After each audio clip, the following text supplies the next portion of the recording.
로마서 15장 14절부터 16절 말씀까지 함께 읽습니다. 내 형제들아 너희가 스스로 선함이 가득하고 모든 지식이 차서 등이 서로 권하는 자임을 나도 확신하노라.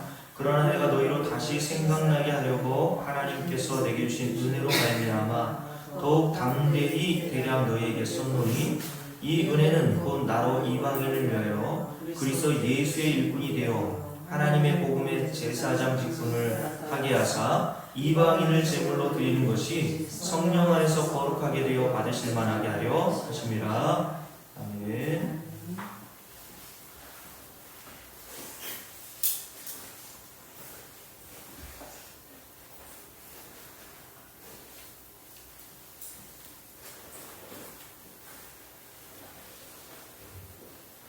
계속해서 로마서 15장 14절부터 16절 말씀을 함께 살펴보고 있습니다.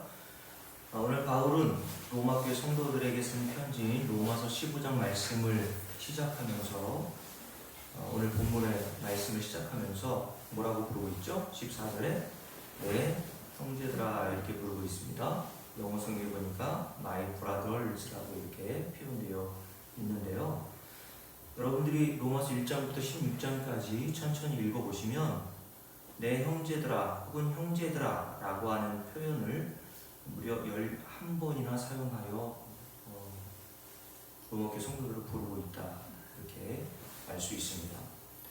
여러분 전에 한번 말씀드렸는데 사도 바울이 이와 같이 로마교회 성도들을 향해서 내 형제들이라고 부르는 것은 당시 유대인들로서는 매우 놀랍고 혁명적인 일이라고 말씀드렸죠.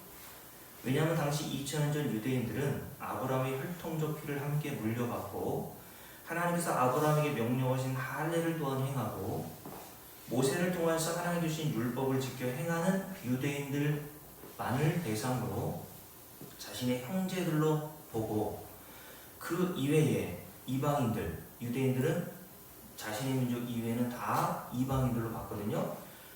그런 이방인들에 대해서는 개돼지와 같은 자들로 보았기 때문에 사도 바울이 이방인들로 구성되어 있었던 로마교회 형제들을 향해서 내 형제들아 라고 이렇게 부르는 것은 대단히 놀랍고 혁명적인 일이라고 말씀을 드리는 것입니다. 그래서 예수님 당시 유대인들은 사마리아인들을 개돼지와 같은 자들로 보고 사마리아라는 곳으로 발을 딛거나 사마리아인들과 교제하는 것을 꺼려했습니다. 그 이유는 과거 이스라엘의 역사를 이해하면 곧 알 수 있는데요. 주전 722년경에 북이스라엘이 하나님의 심판에 의해서 아수르에 의해 멸망을 당하게 되죠. 북이스라엘 마지막 왕이 호세아 왕이었는데 이때에 거대 제국인 아수르에 의해서 북이스라엘이 먼저 패망하고 난 다음에 남유다가 바벨론에 의해서 패망하는 역사가 이어집니다. 이때 사마리아에 살던 많은 사람들이 아수르의 포로로 끌려가게 되었고 아수르 사람들은 사마리아로 와서 살게 되었습니다. 그러니까 이렇게 아수르 사람들이 이방인들 아닙니까? 사마리아에 이주하여 살게 되었다는 것은 무엇을 뜻하겠어요? 단순히 사람만 이주한 것이 아니겠죠. 여러분 어떤 한 사람이 결혼해서 여러분과 저희 가정에 딱 왔다고 생각해 보세요. 그 사람 혼자가 온 것이 아니라 사실은 보이지 않는 그 사람의 사상, 그 사람의 종교 이런 모든 것들이 같이 다 딸려온단 말입니다. 그러니까 이방이었던 아수르 사람들이 유대 땅인 사마리아에 들어가 살게 되면서 사마리아는 혼합주의, 혼합 종교가 되어 버린 것이죠. 또한 아수르인들이 유대인들이 살고 있는 사마리아라는 땅에 살게 되므로 자연스럽게 어떤 일이 일어나냐 하면 개, 돼지로 유대인들이 알던 이방이었던 아수르인들과 유대인들 사이에 결혼하는 일이 발생했겠죠? 그죠? 그래서 이들 사이에 혼혈인이 다수가 생겨나게 됩니다. 그래서 그 이후부터 유대인들은 이방인들의 피가 섞인 사마리아인들을 개, 돼지처럼 여기고 다른 이방인들과 같은 그런 인간들로 보았단 말이죠. 그래서 유대인들이 사마리아인들을 볼 때 혐오하고 증오하는 마음으로 그들과 함께 교제하거나 상종조차 하지 않았습니다. 그래서 예수님께서 요한복음 4장을 한번 볼까요? 여러분들이 잘 알고 있는 사마리아 여인과의 대화를 하시는 장면이 기록되어 있는 요한복음 4장을 보시면 그 사마리아 여인이 유대인이었던 예수님에게 이렇게 질문하는 장면이 기록되어 있죠. 자, 5절부터 함께 읽습니다. 사마리아에 있는 수가라는 동네에 계시니 야곱이 그 아들 요셉에게 준 땅이 가깝고 거기도 야곱의 우물이 있더라. 예수께서 길 가시다가 피곤하여 우물 곁에 그대로 앉으시니 때가 6시쯤 되었더라. 사마리아 여자 한 사람이 물을 기르러 왔음에, 여기서 6시쯤은 언제를 얘기할까요? 유대인의 시간에 6을 더하면 지금 우리가 사용하고 있는 시간이 딱 나온다고 했어요. 그러니까 저거 12시란 말입니다. 6시라고 하니까 야, 새벽 일찍 지나가서 물 기르러 갔다 보다, 혹은 오후 6시로 생각하면 안 되고 정오 12시란 말이에요. 그죠? 그러니까 이때에는 뭐 자가수도가 있지 않았으니까 우물을 기르러 매일 가서 물을 기르러 와서 자기뿐만 아니라 가족들을 먹였겠죠. 근데 이미 그곳에 누가 가 계십니까? 예수님이 가 계셨단 말이죠. 이때 예수님께서 사마리아 여인을 보시고 이렇게 말씀하시죠. 7절, 사마리아 여자 한 사람이 물을 기르러 왔음에 예수께서 물을 좀 달라 하시니 이는 제자들이 먹을 것을 사러 그 동네에 들어갔음이로라. 사마리아 여자가 이르되 당신은 누구라고요? 유대인으로서 어찌하여 사마리아 여인인 나에게 물을 달라 하니까니. 이는 왜 그래요? 유대인이 사마리아인과 상종하지 아니함이로라 라고 말씀하고 있다는 거죠. 그러니까 유대인으로서 사마리아인들은 혼혈 민족으로서 개디처럼 여겼던 자들이기에 이방인과 같은 취급을 받던 사마리아 여인이 예수님께 자기에게 물 달라고 말을 걸어오니까 깜짝 놀라서, 아니 유대인들은 우리를 상종조차 하지 않는데 어떻게 나에게 말을 걸어오십니까? 이렇게 이 얘기가 시작되는 거죠.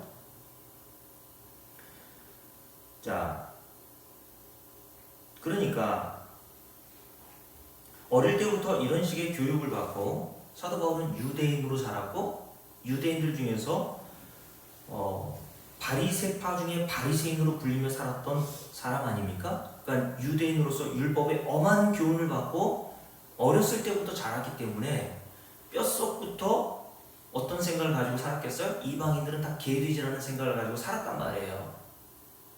그런데 이런 사도 바울이 로마 교회 성도들뿐만 아니라 이방인 교회였던 에베소 교회, 빌립보 교회, 고린도 교회 성도들을 향해서, 여러분들이 서신을 읽어보시면 알겠지만 자주 그들을 향해서 내 형제들이라고 하는 표현을 사용하고 있다는 말이죠. 특히 에베소 2장 11절부터 22절 말씀해 보실까요? 에베소 2장을 한번 보십시오. 자, 에베소 교회도 이방인들이 다수가 공동체를 이루어 함께 생활하고 있는 교회였단 말이죠. 에베소 2장을 한번 보십시오. 자, 에베소 2장. 자, 에베소 교회 성도를 향해서 뭐라고 얘기하는지 한번 보십시오. 함께 읽습니다. 자, 19절 함께 읽습니다. 그러므로 이제부터 너희는 외인도 아니요 나그네도 아니요 오직 성도들과 동일한 시민이요 하나님의 권속이라 라고 얘기했어요. 그래서 하나님의 권속이라는 뜻은 하나님의 가족이라고 하는 뜻이 담겨 있단 말이죠. 그래서 영어 성경에 보면 하나님의 가족이라고 하는 의미가 담겨 있는 단어를 사용하고 있단 말이에요. household. 너는 하나님의 가족, 나의 형제야. 우리와 같은 하나님 백성, 하나님 나라의 시민이야 라고 에베소 교회 성도들을 향해서 말하고 있단 말이에요. 자, 그러면 여러분 다시 사도 바울이 이처럼 이방인으로 구성된 로마 교회 성도들, 에베소 교회 성도들, 그리고 고린도 교회 성도들, 빌립보 교회 성도들을 향해서 내 형제들이라고 불렀던 근거, 이유가 어디 있을까요?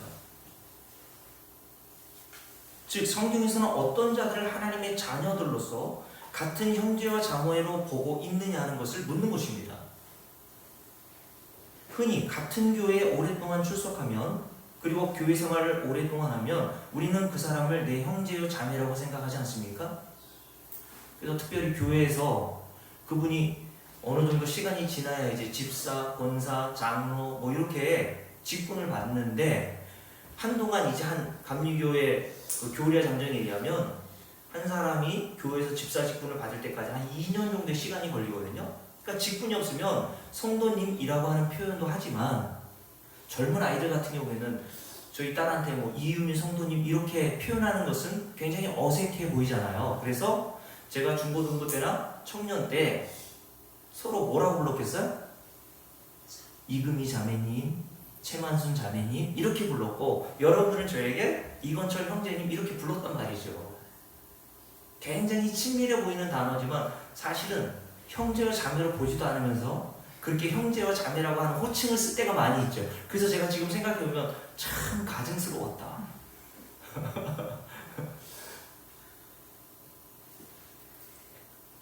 여러분, 그렇다면 성경에서는 오늘 로마교회 성도들에게 사도 바울이 내 형제들이라고 불렀던 근거가 뭐냐는 거예요.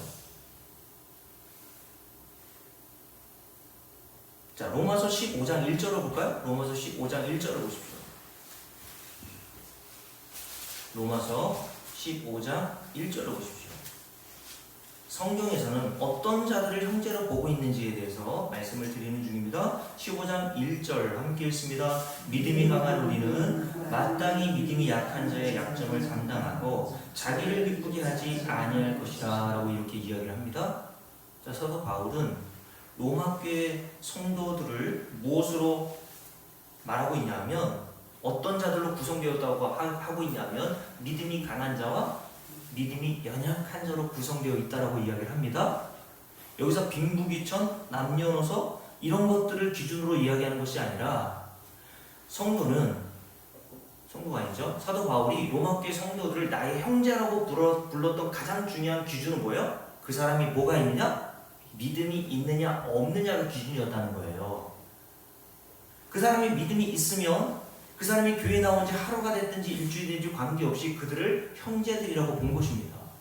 그러나 그 사람이 교회 생활 10년하고 20년 이상 했다고 하더라도 믿음이 없는 자라면, 엄격히 말하면 말로는 형제요 자매라고 부를 수 있지만 성경적인 관점에서는 그는 형제가 아닌 거란 말이죠.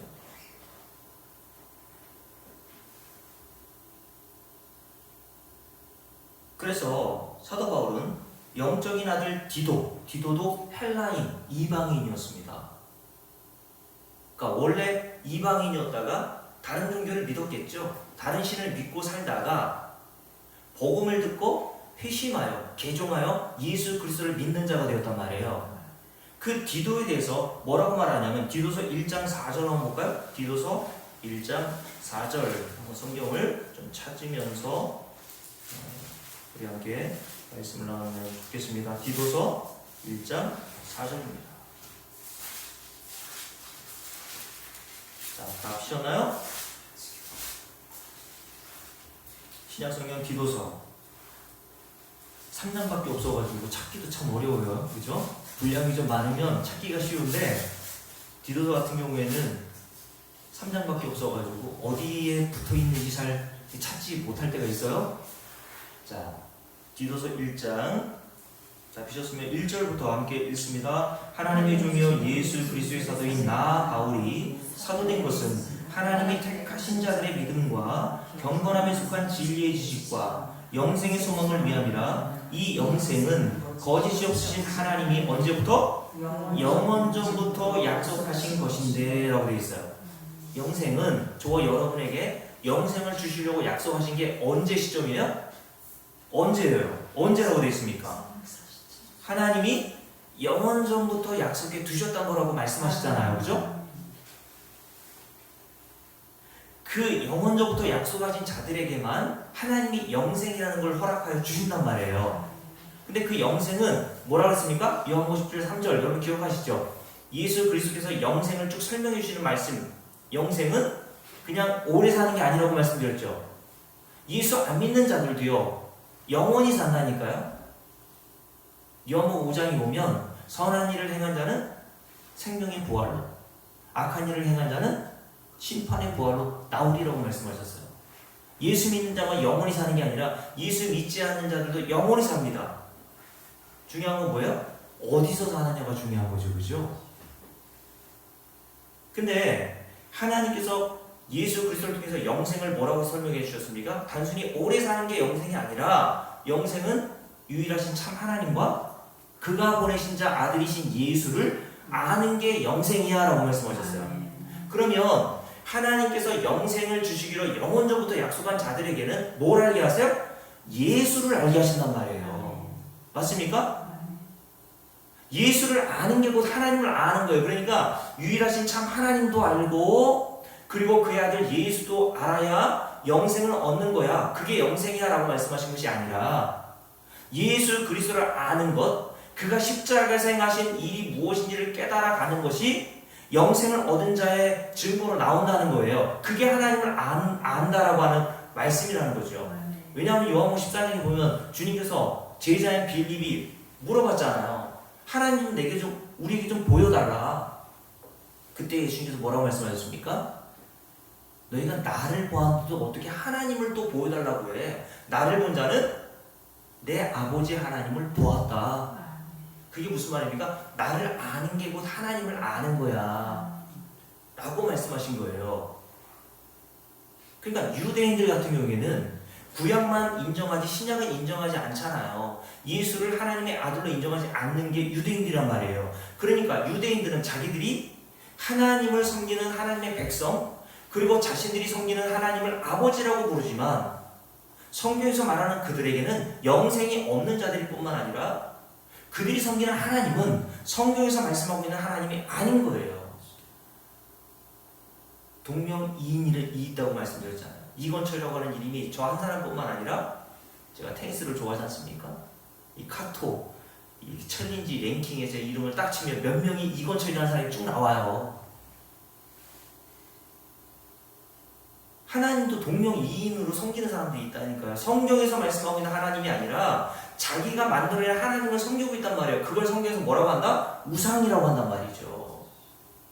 근데 그 우상인 하나님을 섬기는 줄도 모르고 자기가 잘 섬기고 있다고 생각하는 자들이 유대인이었던 것처럼 지금도 그런 자들이 교회에 수두룩하단 말이에요. 자, 다시요. 2절 함께 읽습니다. 영생의 소망을 위함이라. 이 영생은 거짓이 없으신 하나님이 언제부터? 영원전부터 누구에게? 여러분과 저에게 약속해 두신 거란 말이에요. 그럼 하나님은 약속을 지키시는 분입니까? 지키지 않으시는 분입니까? 약속을 반드시 지키시는 신실하시고 진실하신 하나님이시죠. 그래서 로마서 15장에 보면 하나님의 진실하심을 위하여 예수께서 할례의 수종자가 되어 이 세상에 오셨다라고 말씀하시잖아요. 하나님은 신실하신 분, 약속하신 것을 한치의 오차도 없이 반드시 실행하시는 분이 하나님이시란 말이에요. 그래서 하나님을 미쁘신 하나님이라고 부르잖아요. 미쁘다는 뜻은 믿을만하다라는 뜻이에요. 디모데서 1장에서 그래서 사도 바울이 뭐라고 했습니까? 우리에게는 미쁨이 없을지라도, 맞죠? 하나님은 항상 미쁘시니 우리에게는 뭐가 없어요? 믿을만한 게 없단 말이에요. 사람 믿을만합니까? 살아보니까? 남편 믿을만해요? 우리 박군 동생 남편 믿을만하던가요? 자식들 믿을만하던가요? 여러분들이 나이 들어서 이제 힘 빠지고 경제적으로 아무 도움이 안 되잖아요. 또 치매까지 걸려봐요. 그럼 여러분이 그렇게 애지중지하며 키웠던 자식들이 어디다 보내요? 다 요양원 보낸단 말입니다. 제가 아는 많은 분들이 요양원 가면 오래 사시지 못하고 그냥 돌아가시는 경우들이 참 많아요. 그죠? 가정에서 돌보는 것까지 돌봐주겠습니까? 사실은. 그러니까 자식들 너무 신뢰하고 믿지 마세요. 그러니까 무슨 말 하는 겁니까? 내가 이 새끼들을 어떻게 키웠는데? 뭘 어떻게 키워요? 성경은 모든 사람에 대해서 믿을 만한 것이 없다라고 말씀하고 있어요. 믿을 만한 대상이 아닌 존재인 사람을 의지하지 않도록 하나님께서 그래서 성도에게 조치하신단 말이에요. 이 세상은 믿을 만한 게 하나도 없어. 오직 믿을 만한 분은 하나님 한 분밖에 없다는 사실을 성도들이 깨달아 알도록 계속 인도해 가신단 말이죠. 그래서 저와 여러분은 성도이기 때문에 이 세상에서 배신도 당하고 사람들 때문에 고통당하고 아파본 경험들이 분명히 있는 거예요. 그죠? 근데 하나님께서는 영원전부터 성도들에게 뭘 약속하셨다고? 영생을 주시기로 약속하셨다니까요. 그러니까 영생을 주시기로 약속한 성도들은 반드시 뭘 알아요? 요한복음 10장 3절 영생은 곧 유일하신 참 하나님과 그가 보내신 자 예수 그리스도를 아는 것이라고 되어 있잖아요. 그러니까 그 영생을 주시기로 작정하시고 약속하신 모든 자에게는 반드시 예수 그리스도와 십자가의 사건의 의미를 깨닫게 하신단 말이죠. 맞습니까? 그 약속하신 것을 조금도 어김없이 실행하시는 하나님께서 우리의 하나님이시라는 게 얼마나 다행스러운 일입니까? 그래서 여러분 자신을 믿지 마세요. 여러분의 의지도 믿지 마시란 말이에요. 한병 여러분 TV에 요즘 자주 나오잖아요. 그죠? 의사 선생님인데 그분이 이런 말을 하더라고요. 자기도 자기의 의지를 절대 믿지 않는다. 그러면서 인간의 의지가 얼마나 연약한지에 대해서 쭉 이야기를 하면서 예로 드는 것이 김유신 장군이 말의 목을 벤 그 사건 여러분 아세요? 그 사건을 이야기하면서 김유신 장군도 말의 목을 벤 이유는 자기의 의지를 믿지 않았기 때문에 그렇게 했다는 거예요. 여러분의 의지와 여러분의 결단과 결심을 믿을만 하다고 생각하세요? 인간의 의지와 결단과 결심이 얼마나 연약한지를 누가 보여줍니까? 예수님의 제자들이 다 보여주잖아요. 광야 이스라엘 백성들이 보여준단 말이에요. 여러분 출애굽기 24장에 보면 하나님과 이스라엘 백성들 간에 시내산에 언약을 맺는 장면이 나와요. 그 이전에 20장에 보면 하나님께서 이스라엘 백성들에게 십계명을 주시죠. 그거 십계명을 주시고 출애굽기 24장에서 하나님께서 자기 백성 이스라엘 백성을 언약을 맺으세요. 그때 이스라엘 백성이 뭐라고 했는지 아십니까? 2번이나 우리가 하나님 말씀을 다 준행할게요. 그리고 나서 그 언약서에 이스라엘 백성이 사인까지 했단 말이에요. 그리고 나서 동물을 잡아 동물이 흘린 그 피를 반은 제단에 뿌리고 반은 이스라엘 백성들에게 뿌렸습니다. 무슨 의미입니까? 하나님과 이스라엘 백성들 간에 피로 맺은 언약이란 말이에요. 내가 너희에게 언약한 것을 지키지 않으면 내 생명 내놓을게. 하나님 말씀하셨고 이스라엘 백성들도 우리도 하나님의 이 지키라는 십계명을 지키지 않으면 생명 내놓겠습니다. 라고 사인까지 한 거예요. 그러고 나서 출애굽기 32장에 어떤 사건이 일어납니까? 금송아지 사건이 일어나잖아요. 금송아지 사건이 일어나는 게 출애굽기 24장 언약서에 사인하고 난 다음 몇 년이 지난 후에요? 며칠 못 갔다니까 여러분. 왜 하나님께서 그것을 보여주시려고 성경이 그것을 우리에게 기록했습니까? 인간은 자기의 의지와 결단과 결심으로는 안 된단 말이에요. 예수님의 제자들도 보세요. 여러분 베드로가 예수님께서 십자가를 지겠다고 하시면서 너희들은 그때 다 나를 버리고 떠나가게 될 거야 라고 이야기했을 때 제자들 대표해서 여러분 잘 알지 사도 베드로가 뭐라고 결단하고 결심하죠? 다른 인간들은 다 버릴지라도 나는 오기도 바칠 각오가 돼 있고 주님을 위해서 목숨을 바칠 각오가 돼 있어요. 그때 주님께서 칭찬하시던가요? 그래 고맙다. 너밖에 없구나. 주님이 칭찬하신 것이 아니라 뭐라고 하십니까? 너는 너를 아직도 모르는구나 라고 말씀하시면 누가복음에 그 다음 내용이 뭔지 아세요? 내가 너의 믿음이 떨어지지 않게 하기 위해서 기도했기 때문에 네 믿음이 유지되는 거야 라고 말씀하신 거예요. 우리의 결심과 결단과 의지로는요 우리의 믿음을 지킬 능력이 없다니까요. 하나님이 영생을 주시고 작정된 자들에게는요 반드시 믿음이라는 것을 계속해서 공급해 주심으로 우리의 믿음을 우리의 영생을 우리가 이 땅을 떠날 때까지 보존해 주신 줄로 믿습니다. 그래서 요한복음 11장에 보면 예수께서 뭐라고 그러셨냐면 아버지께서 내게 주신 자들을 끝까지 지키고 보존하였나이다 라고 얘기했어요. 내가 보존하는 거 아니란 말이에요. 내 믿음 내가 지키는 거 아니에요. 향토 예비군의 말씀드렸잖아요. 너와 내가 아니면 누가 지키려?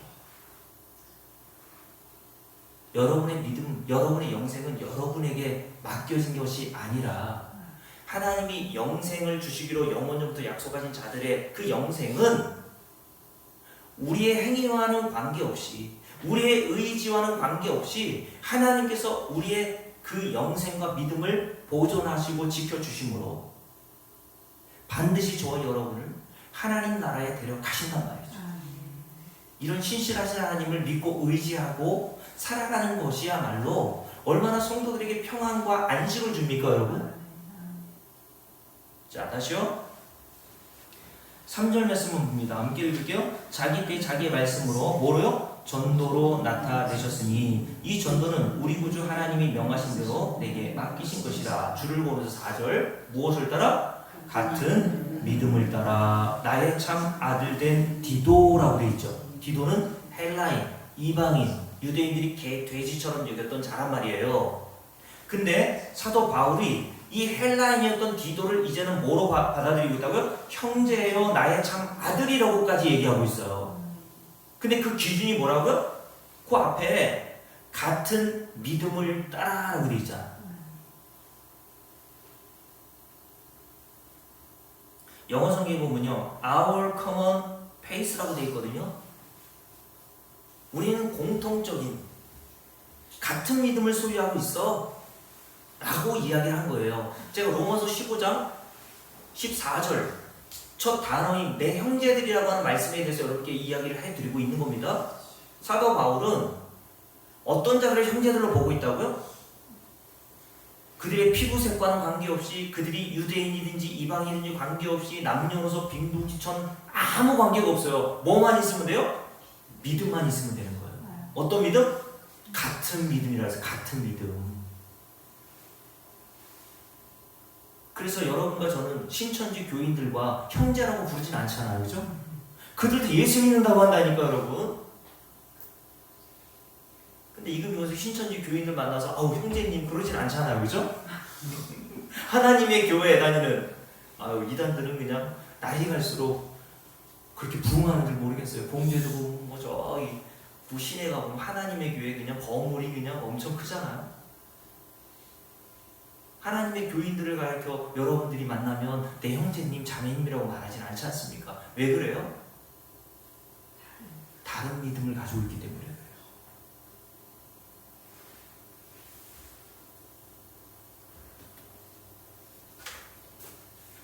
자, 그래서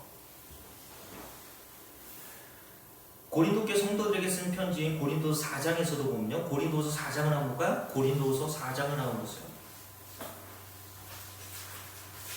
고린도서 4장 봅니다. 고린도 교회 성도들도 이방인들로 구성된 교회였습니다. 특별히 고린도라고 하는 도시는 항구 도시였기 때문에 별의별 우리가 생각하는 난잡한 일들이 많이 일어났던 도시였고, 그렇게 도덕과 윤리적으로 우리가 생각할 때는 타락했던 자들이 교회 안으로 들어온 자들이에요. 그런데 이런 고린도교회 성도들을 향해서 사도 바울이 뭐라고 말합니까? 고린도서 4장 보십시오. 13절입니다. 자, 다 보셨죠? 함께 읽습니다. 기록된 바 내가 믿었으므로 말하였다는 것 같이 우리가 어떤 믿음? 같은 믿음의 마음을 가졌으니 우리도 믿었으므로 또한 말하노라 라고 이야기를 하죠. 시편 116편 10절을 인용해서 고린도교회 성도들에게 사도 바울이 너와 내가 같은 믿음을 가지고 있어 라고 얘기를 했어요. 그래서 디도에게, 헬라인이었던 디도, 이방이었던 고린도교회 성도들에 대해서 사도 바울은 내 형제들이라고 부른 것이라고 말씀을 드리는 것입니다. 그렇다면 여러분, 한 가지 의문이 들죠. 그렇다면 사도 바울은 여기서 믿음이라고 했을 때 어떤 믿음을 얘기하는 걸까요, 도대체? 제가 전에 한번 말씀드린 적이 있죠. 교회 다니는 사람들마다 각자가 생각하는 믿음이라고 하는 단어의 의미가 다르고 기준이 다르다고 말씀을 드렸어요. 어떤 사람은 이걸 믿음이라고 하고 어떤 사람은 저걸 믿음이라고 해요. 근데 사도 바울은 같은 믿음이라고 했단 말이죠. 여러분, 성경에서 말하는 여러 단어들이 있잖아요. 믿음이라고 하는 단어, 특별히 마태복음 5장에 보면 마음이 청결한 자는 하나님을 볼 것이라고 했을 때 성경에서 도대체 어떤 마음을 청결하다고 하는가? 저와 여러분이 생각하는 그 단어의 의미와 성경에서 말하는 단어의 의미가 많이 다르다고 말씀드렸어요. 우리가 생각할 때 예수 믿지 않고 복음이 뭔지 모르는 사람들이 교회에 나와서 마음이 청결한 자는 복이 있나니 그가 하나님을 볼 것이라고 하는 말씀을 들었을 때 어떤 생각을 하겠습니까? 아, 열심히 내 내면을 죄가 없는 상태, 시기와 질투와 미움과 이런 상태가 없는 깨끗한, 도화지처럼 아주 깨끗하고 흰 상태로 만들어야지 그래야 하나님을 볼 수 있나 보네? 라고 생각하기 쉽지 않습니까? 그죠? 근데 여러분, 성경에서는 어떤 마음이 청결하다고 합니까? 여러분, 아무리 우리의 마음을 그렇게 청결하게 노력하려고 해도 청결하게 할 수 있어요, 우리가? 해보시면 알잖아요, 그죠? 마틴 루터라고 하는 종교개혁자도 복음을 알기 전에는 자기의 그런 죄된 모습, 마음에서 일어나는 그 죄된 생각을 제어할 목적으로 수도사가 되었다니까요. 왜냐하면 친구와 함께 길을 걷는데 10대에 친구가 벼락에 맞아 죽는 것을 목격했거든요. 그 당시 벼락을 맞아 죽는다는 것은 하나님의 징계요 하나님의 저주로 봤거든요. 그래서 루터가 두려워서 나도 어느 날 죄인의 상태로 살다가는 하나님께 이렇게 저주를 받아 망하는 자가 되겠구나 라는 두려움으로 수도사가 되어 좀 더 인생을 깨끗하고 도덕과 윤리적으로 나은 삶을 살아보려고 애를 썼던 겁니다. 그래서 수도사였던 마틴 루터는요, 자기의 마음에 죄된 생각이 들 때마다 스스로 채찍을 만들어 등을 쳤다니까요. 피가 날 정도로. 성당을 무릎으로 기어 올라갔습니다. 무릎에 피가 날 정도로. 매일 신부에 가서 고해성사했다니까요. 얼마나 고해성사 받았던 신부가 지겨웠는지 루터에게 이렇게 말했다고 하지 않습니까? 이 죄를 좀 한꺼번에 좀 모아서 가져오라고. 귀찮으니까 매일 하루에도 그냥 수십 번, 수백 번씩 가가지고 고해성사를 하겠다고 오니까 그래야 죄를 용서함 받는 줄 알고 그래야 깨끗해지는 줄 알고 루터가 그런 일을 했단 말이에요. 여러분, 인간이 그렇게 해서 우리 마음을 청결한 상태에 하나님이 보실 때에 도화지처럼 신 상태로 만들 수 있어요?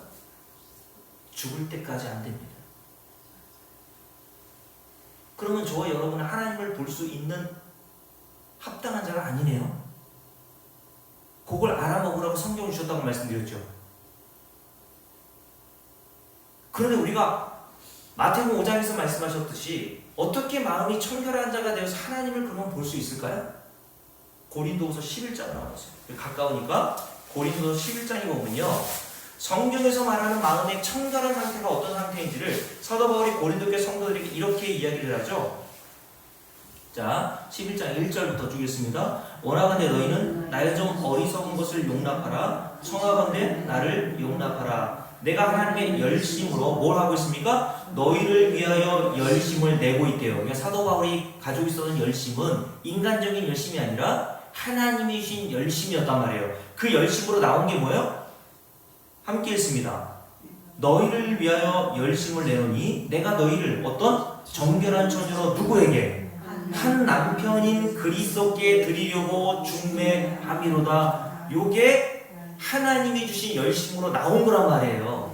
그러니까 제가 여러분에게 만약 성령이 임하여서 하나님의 열심으로 여러분들을 뭘 가르친다면 뭐가 나와야 되냐면 저를 소개하거나 성경에 기록되어 있는 여러 위대하다거나 인물들의 됨됨이를 소개해주면 안 된단 말이에요. 중매자가 뭐를 해야 합니까? 저와 여러분은 다 정결한 처녀되잖아요. 그러면 정결한 처녀인 저와 여러분이 신랑이신 예수 그리스도를 그리스도에 대해서 알아야 되지 않습니까? 그죠? 그래서 사도 바울은 고린도교 성도들에게 하나님의 열심을 가지고 했던 일이 뭐예요? 교회 부흥이었어요? 교인들 많이 모아놓는 겁니까? 예수를 본받자고 하는 거예요? 뭘 했다고요? 한 남편이신 그리스도께 드리려고 뭐 했대요? 중매함이라. 여러분, 제가 중매자라면 여러분들에게 누굴 소개시켜줘야 되죠? 누구 얘기를 해줘야 됩니까? 제 얘기를 하면 됩니까? 내가 옛날에 이렇게 살았고. 제 얘기가 아니라 여러분의 한 남편이신 예수 그리스도를 여러분에게 소개시켜 드리는 임무가 저에게 있는 거예요. 그걸 뭐라고 한다고요? 그게 하나님의 열심인 거야. 그러면서 이렇게 얘기하죠? 3절 함께 읽습니다. 뱀이 그 관계로 하와를 미혹한 것 같이 너희 마음이, 자 줄을 보내세요. 저와 여러분의 마음이 그리스도를 향하는 진실함과 깨끗함에서 떠나 부패할까 두려워하노라. 여러분, 여기 보면 마음이 청결한 상태가 뭔지를 우리에게 말씀하고 있죠. 마음이 청결한 상태가 뭐예요? 우리의 마음이 누구에게 향하여? 그리스도를 향하는 진실함과 깨끗함이라고 되어 있잖아요. 여러분, 저와 여러분이 말씀을 통해서 내게 소망이 없다는 사실을 깨닫게 될 때에만 저와 여러분은 누구에게 소망을 둡니까? 예수 그리스도에게만 소망을 두게 돼요. 맞습니까? 그걸 어떤 상태라고 한다고요? 마음이 청결한 상태라고 한단 말이에요. 예수 그리스도의 은혜만 의지하는 상태, 나의 능력과 행위로는 절대 하나님 나라 들어갈 수 없는 자구나. 그래서 하나님께서 우리에게 제시하신 예수 그리스도의 십자가의 공로와 은혜만을 붙드는 상태, 그 마음을 어떤 마음? 청결한 마음이라고 한단 말이에요. 그러니까 하나님께서 저와 여러분을 영생을 주시기로 약속하셨다 그랬죠. 네? 영생을 주시기로 약속한 자라면 저와 여러분의 마음을 어떤 상태가 되게 하셔야 되겠어요? 하나님을 볼 자는 마음이 청결한 자라고 그랬잖아요. 근데 그 마음이 청결한 자는 한 남편이신 예수 그리스도에게 우리의 마음이 향하는 상태를 말씀하고 있다고 그랬잖아요. 그러니까 성도인 저와 여러분은 가면 갈수록 예수 그리스도에게만 소망을 두는 상태가 된단 말이에요. 그것을 성경에서는 마음의 청결한 상태라고 말씀하고 있죠. 여러분, 그러니까 제가 이 예를 드는 것은 성경에서 말하는 여러 단어들 있잖아요. 정직한 마음, 그럼 뭐가 정직한 거예요? 네? 화인 맞은 심령, 뭐가 화인 맞은 거예요? 이런 단어 하나를 우리가 세상에서 판단하는 윤리와 도덕적인 기준으로 보면요, 성경이 하나도 해석이 안 돼요. 제가 이런 말씀을 드린 이유는 우리가 생각하는 믿음과 성경에서 말하는 믿음이라고 하는 단어의 용법이 이 정도로 다르다는 것을 말씀을 드리는 겁니다. 다시 말씀드릴게요. 우리는 어떤 자를 믿음이 있다, 믿음이 좋다, 믿음이 없다, 믿음이 약하다 판단을 합니까? 뭘 근거로? 그 사람이 가지고 있는 어떤 행위, 그죠? 특별히 교회에서 그 사람이 어떻게 신앙생활이라는 것을 잘하고 있는가의 그 행위를 근거로 그 사람의 믿음의 유무를 판단하고 믿음이 좋고 나쁨을 판단하는 기준으로 사용하죠. 그죠? 경건이라는 단어도 마찬가지 아닙니까? 주일날 오신 분 알겠죠? 야고보서 1장에 보면 헛된 경건이라는 단어가 나오죠.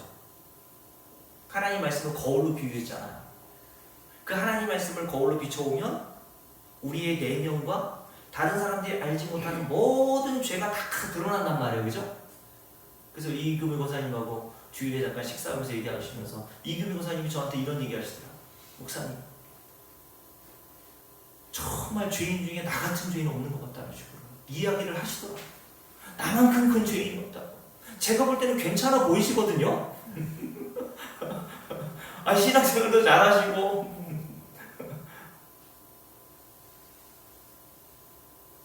여러분, 그걸 가르쳐 뭐라고 한다고요? 그게 진짜 경건이야. 야고보서 1장. 하나님의 말씀은 우리의 마음을 비춰주는 거울과 같아서 뭐라고 했습니까? 우리의 입에 재갈 물린대잖아. 입 다물게 한단 말이에요, 성경은. 그걸 성경은 참된 경건이라고 말하지. 교회에서 저처럼 낭낭한 목소리로 이렇게 이야기하는 목사하고, 주일에 말씀드렸잖아요. 할렐루야, 이런 목사님하고 누가 경건해 보이던가요? 40일 금식 기도한 목사님과 목회하도록 일주일 내내 금식해본 적이 없는 저하고 누가 경건해 보입니까? 누가 더 신령해 보여요? 제가 전도사 때 모교에서 3년 동안 전도사로 사역한 적이 있었거든요. 근데 그때 제 모교이니까 제가 어렸을 때부터 신앙생활을 하온 것을 본 이제 권사님들이 많을 거 아닙니까? 근데 권사님들이라도 제가 전도사가 됐을 때 존칭을 꼬박꼬박 써주면서 전사님 했단 말이에요. 근데 한 여 권사님하고 저하고 굉장히 친밀하게 그때 지내서 제가 권사님이 집에 가실 때는 함께 가는 길이니까 차로 모셔다 드리고 했어요. 근데 그 권사님이 신앙이 그 당시에 교회에서 굉장히 유명하기로 소문난 겁니다. 어린이집 교사하면서 피곤한 몸을 이끌고도 주일날 한번 빠진 적 없고, 주일 오후 예배, 수요 예배, 새벽 예배, 그때는 금요 철야도 있었거든요. 금요 철야, 헌금이면 헌금, 교회 봉사면 봉사, 성가대, 식사 봉사, 모든 것들을 다 해냈습니다. 그때 연세가 이제 제가 20대였고 그분이 40대 초반이었습니까? 그러니까 교회에서 얼마나 그분을 경건하다고, 믿음이 좋다고 판단했겠습니까? 근데 그분이 제 차에 타면 가끔 핀잔을 줄 때가 있어요. 농담 겸 진담 반. 마치 저를 타락한 전사로 보더라고요. 그 원인은 딱 세 가지였습니다. 첫 번째, 그때 제가 20대 때 한참 유행했던 게 뭐였냐면 머리를 노랗게 염색하는 게 유행이었거든요. 그래서 제가 전도자였음에도 불구하고 머리를 노랗게 염색하고 전도자 사역을 했어요. 그러니까 그 권사님이 볼 때는 타락한 전사예요. 타락한 전사. 머리가 그게 뭐냐고. 그리고 그때 또 유행했던 게 찢어진 청바지였습니다. 네? 어른들이 볼 때는 어떤 손주가 시골에 있는 할머니 뵈러 찢어진 청바지 입고 갔더니 아침에 일어나 보니까 할머니가 그 찢어진 청바지를 다 꼬매놨대잖아요. 얘가 돈이 없어서 이렇게 찢어진 청바지를 입고 다니나. 그게 유행이었단 말이죠. 그리고 가끔 제 차에 타시면 제가 그 당시에 그 대중가요 있잖아요. 그 테이프 하나씩 이렇게 꽂혀 있었거든요. 그러면 그 권사님이 이렇게 하나하나 조사해 보면서 저에게, 이거 전도사님이 말이야, 대중가요나 듣고 머리는 노랗게 염색하게 다니고 찢어진 청바지를 그냥 입고 다니고. 여러분께 물을게요. 머리를 까만색에서 노랗게 염색하는 거하고 경건이 무슨 관계가 있어요? 있어요? 이금 여사님 하셨습니까? 안 하셨습니까? 아니, 까만색에서 노랗게 염색하는 건 문제가 되고 흰머리에서 까맣게 염색하는 건 문제가 안 돼요? 여러분, 사람마다 자기가 가지고 있는 기준을 가지고 저 사람이 믿음이 있다, 경건하다, 이런 것들을 판단한단 말이에요. 때로는 여러분, 유행과 가사 있지 않습니까?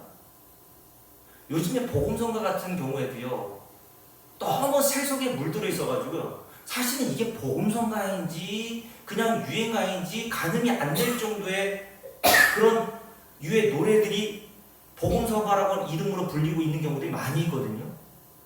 그래서 저는 우리 교회에서는 자주 찬송가를 자주 부르죠. 찬송가 1700년대, 1800년대 진짜 성령의 감동으로 작사한 내용들이 담겨있는 찬송가가 많아요. 그죠? 그래서 제가 젊었을 때는요, 찬송가는 고리타분하고, 저 나이든 어른들만 부르는 거고, 좀 신식, 젊은이들은 이런 복음성가 정도는 알아야지, 이런 생각을 했거든요. 근데 제가 복음을 깨닫고 나니까요, 그 찬송가 가사가 진짜 내게 주시는 말씀으로 들리더라고요. 오늘 찬송 불렀죠. 찬송가 우리가 뭐 불렀으면 입에 보자. 후렴구에 이런 가사가 있죠. 나 항상 듣던 말씀, 나 항상 듣던 말씀. 뭘 들려달라고요? 재정부흥이에요? 돈 잘 버는 법이요? 자녀를 어떻게 하면 잘 양육할까? 그런 법을 알려주길 원하십니까? 교회는 어떤 곳이에요?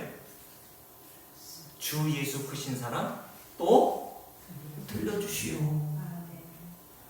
이런 걸 들으려고 나오는 게 교회란 말이죠. 여러분, 최희준 씨가 부른 하숙생이라는 노래 아시죠? 그 노래 가사가 이렇습니다. 제가 읽어드릴게요. 인생은 나그네 길 어디서 왔다가 어디로 가는가. 구름이 흘러가듯 떠돌다 가는 길에 정일랑 두지 말자, 미련일랑 두지 말자. 인생은 벌거숭이 빈손으로 왔다가 빈손으로 가는가. 강물이 흘러가듯 여울져 가는 길에 정일랑 두지 말자, 미련일랑 두지 말자. 인생은 벌거숭이 강물이 흘러가듯 소리 없이 흘러서 간다. 여러분, 히브리서 11장 13절에 보면 이런 말씀이 있어요. 이 사람들은 다 믿음을 따라 죽었으며 약속을 받지 못하였을 때 그것들을 멀리서 보고 환영하며 또 땅에서는 외국인과 나그네임을 증언하였으니. 디모데전서 6장 7절에 이런 말씀이 있습니다. 우리가 세상에 아무것도 가지고 온 것이 없으면 또한 아무것도 가지고 가지 못하리니 우리가 먹을 것과 입을 것이 있은즉 족한 줄을 알 것이니라. 이 하수생이라는 노새 가사에 다 나와 있단 말이에요. 그게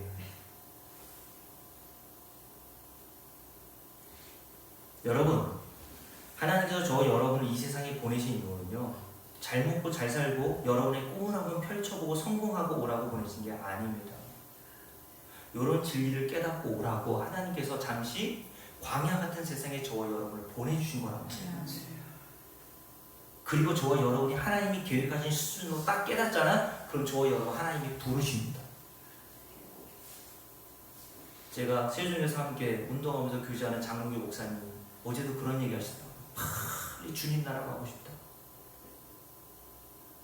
여러분 정말 여러분 마음에 그런 생각이 있고 그런 소원이 있어요? 이 세상이 정말 나그네와 같이 외국인과 같은 삶으로 여러분 살아가고 있나요?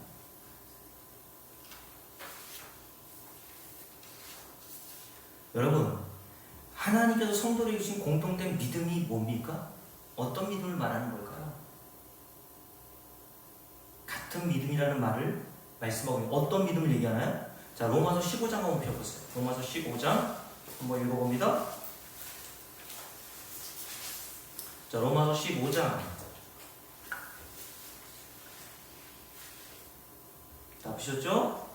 8절과 9절 함께 읽습니다. 내가 말하노니 그리스도께서 하나님의 진실하심을 위하여 할례의 추종자가 되셨으니 이는 조상들이 주신 약속들을 견고하게 하시고 이방인들도 그 긍휼하심으로 말미암아 하나님께 영광을 돌리게 하려 하심이라 라고 얘기했어요.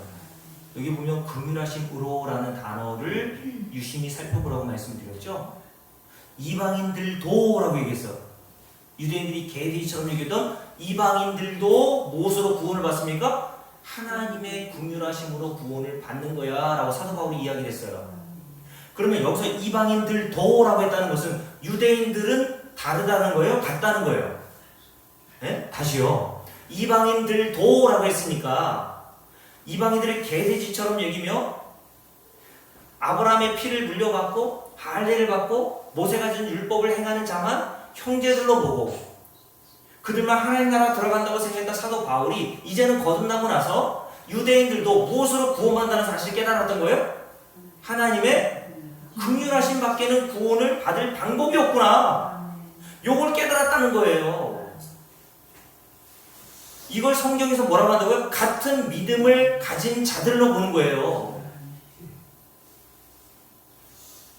그래서 로마서 9장에서 사도 바울이 로마교회 성도들에게 이렇게 얘기했죠. 로마서 9장 한번 보세요. 로마서 9장과 11장에 계속해서 뭘 얘기합니까? 자, 로마서 9장. 자, 구원은 이렇게 설명해요. 15절부터 있습니다. 모세에게 이르시되 내가 긍휼히 여길 자를 긍휼히 여기시고 불쌍히 여길 자를 불쌍히 여기라 하셨으니, 이게 출애굽기 33장에 나오는 말씀입니다. 금송의 사건 이후 하나님께서 모세에게 하셨던 말씀이에요. 이 말씀을 인용하죠. 왜냐하면 사도 바울은 구약의 학자였거든요. 이 말씀을 인용해서 뭐라고 얘기합니까? 16절. 그런즉 구원은, 거기다 써놓으세요. 구원은, 영생은, 하나님 나라 들어가는 것은, 이렇게 써놓으시면 더 좋겠죠. 원한다고 되는 게 아니란 말이에요. 맞습니까?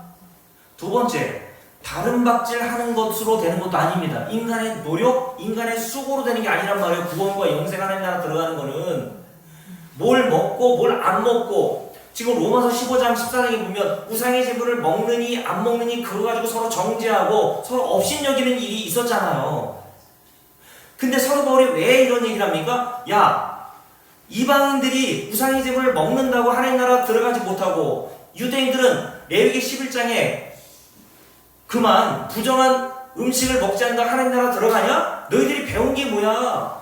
이방인들이나 유대인들 다 하나님의 긍휼로 하나님 나라 들어가는 거잖아. 그 믿음으로 너희들이 구원을 얻은 거잖아. 라는 말을 하고 있는 거예요 지금. 그래서 다시 16절 함께 있습니다. 그런즉 원하는 자로 말미암다 아니요 다른 박질하는 자로 말미암다 아니요 줄을 그어놓으세요. 오직이라서 오직 유일한 뜻 아닙니까? only 오직 하나님 나라 들어가는 유일한 방법 뭐밖에 없습니까? 긍휼히 여기시는 하나님으로 말미암음이니라 라고 했어요. 아, 이방인이든지 율법을 행한 유대인이든지 할례를 받았든지 할례를 받지 않았든지 그거는 하나님 나라에 들어가는데 영향을 줘요 안 줘요? 영향이 없구나. 이방인들이나 유대인들이나 할 것 없이 다 하나님의 긍휼로 들어가는 것이구나. 하나님 나라와 영생과 구원은.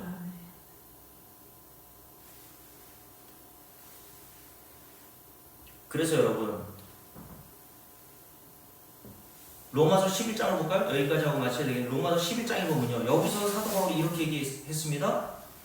자, 로마서 11장 30절부터 읽습니다. 함께 읽을게요. 너희는 누구였습니까? 로마의 성도들이겠죠. 이방인들. 너희가 전에는 하나님께 순종하지 아니하더니 뭐 순종을 어떻게 합니까? 율법을 모르는데, 그죠?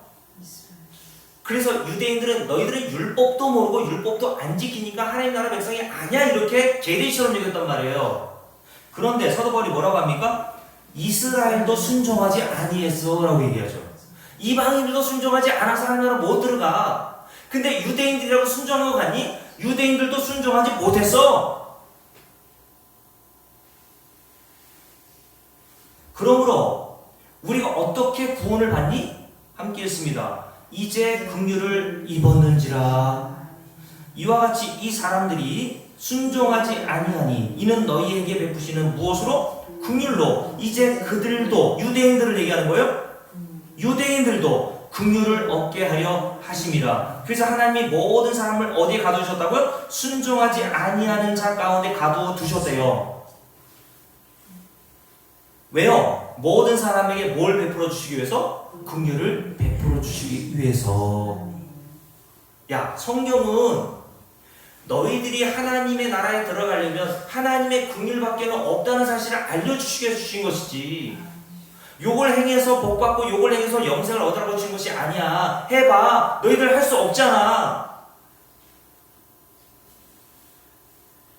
그러니까 말씀 마칠게요. 유대인들이 이방인들이 다 모든 사람은 무엇으로 구원받는다고요? 하나님의 긍휼하심과 은혜와 자비로 구원을 받는다는 것을 사도 바울이 로마교회 성도들에게 이야기하면서 그게 바로 우리가 동일한 믿음을 가진 증거로 나오는 거야 라고 얘기한 거예요. 그러면서 사도 바울이 이렇게 얘기해요. 33절 쭉 있습니다. 깊도다 하나님의 이런 지혜와 지식에 풍성하며 그의 판단을 헤아리지 못할 것이며 그의 길은 찾지 못할 것이로다. 누가 주의 마음을 알았느냐? 누가 그의 모사가 되었느냐? 누가 주께 먼저 드려서 갚으심을 받겠느냐? 이는 만물이 주에게서 나오고 주로 말미암고 주에게로 돌아갑니다. 그에게 영광이 세세에 있을지어다. 아멘. 탄성을 지르는 겁니다. 깊도다 하나님의 구원의 지혜와 지식에 풍성하며. 사도 바울은 이걸 몰랐단 말이에요. 근데 성령을 통해서 이방인들과 유대인들이 다 하나님의 긍휼하심과 자비에 의해서 구원받는다는 사실을 깨달았던 겁니다. 성경은 이걸 얘기하고 있구나. 성경이 담겨있는 이 놀라운 진리와 비밀을 깨닫고 사도 바울이 감탄하는 겁니다. 그래서 25절 말씀 볼까요? 함께 읽습니다. 형제들아 너희가 스스로 지혜 있다면서 이 신비를 비밀이라고 했습니다. 이 비밀을 너희가 모르기를 내가 원하지 아니하노니 이 신비는 이방인의 충만한 수가 들어오기까지 이스라엘에 더러는 우둔하여 된 것이니라. 그리하여 온 이스라엘이 무엇을? 구원을 받으리라 라고 말씀하셨다는 거예요. 온 이스라엘은 유대인과 이방인들 구원받은 모든 성도들을 가리켜서 얘기하는 겁니다. 어떻게 구원받는다고요? 하나님의 긍휼하심을 받아서. 그래서 에베소 2장에서도 뭐라고 했습니까? 구원받은 증거가 뭐라고 했어요? 마지막으로 에베소 2장 읽어볼게요. 에베소 2장. 에베소 2장. 자, 3절부터 쭉 읽습니다. 함께 읽을게요. 전에는 우리도 다 그 가운데서 우리 육체의 욕심을 따라 지내며 육체와 마음에 원하는 것을 하여 다른 이들과 같이 어떤 자들이었습니까? 본질상 하나님의 진노를 받아 마땅한 자녀이었더니. 근데 우리가 어떻게 구원받았어요? 4절. 뭐 때문에? 원인이 뭐예요? 긍휼이 풍성하신 하나님 주를 구원하세요. 주어가 하나님이란 말이에요. 어떤 하나님? 긍휼이 풍성하신 하나님. 그 하나님으로 인하여 우리를 사랑하신 그 큰 사랑을 인하여 허물로 죽은 우리를 그리스도와 함께 살리셔서 너희는 무엇으로? 이런 은혜와 긍휼과 자비로 구원을 받은 것이라. 받을 거예요? 받은 거예요? 받았다 라고 얘기했단 말이에요. 그러니까 여러분 성경 전체는 요 말씀을 증거하고 있고 우리에게 어떤 믿음을 줘요? 우리가 이런 하나님의 크신 긍휼이 아니었으면 마땅히 본질상 하나님의 진노를 받을 때 할 말이 없는 자라는 사실을 깨달아가는 겁니다. 이런 믿음을 하나님께서 저와 여러분에게 동일하게 주셔서 이런 하나님의 긍휼을 깨닫고 로마서 15장에서 그 긍휼하신 하나님을 찬송하고 감사하게 되는 은혜가 있기를 주의 이름으로 축복합니다. 기도합시다. 여러분 시간 1분 동안만 통성으로 기도할 때 여러분 한 가지만 듣고 기도할게요. 하나님, 성경에서 말하는 이 믿음을 내게 허락해 주세요. 성경을 통해서 내가 얼마나 하나님의 긍휼이 없으면, 자비가 없으면, 은혜가 없으면 하나님 나라에 들어갈 자격과 합당하지 않은 자임을 깨닫게 도와주셔서 시간이 가면 갈수록 하나님의 긍휼만을 의지하는 믿음, 그 은혜를 허락해달라고 함께 동성으로 기도합시다. 살아계신 아버지 하나님 참으로 감사합니다. 오늘 로마서 15장의 말씀을 통해서 성경에서 어떤 믿음을 가진 자들을 형제라고 부르고 있는지를 깨닫게 하시니 참으로 감사합니다. 하나님, 우리 모든 성도들이 하나님께서 창세 이전부터 영원전부터 영생을 주시기로 약속하신 자들이기에 반드시 하나님의 긍휼을 의지하는 자가 되게 되어 있고 하나님의 자비와 은혜만을 의지하는 자가 되게 하실 줄로 믿사오니 하나님, 우리 모든 성도들의 더욱 시간이 가면 갈수록 성경을 통하여서 하나님의 자비와 긍휼을 더욱 풍성히 깨닫고 사도 바울처럼 로마서 11장에서 감탄하며 탄성을 질렀던 것처럼 깊도다와 하나님의 지혜와 지식의 풍성하며 라고 찬송하고 감탄할 수 있도록 하나님 은혜 베풀어 주시옵소서. 찬송가 205장 우리 1절 부르고 오늘 예배 모두 마칩니다.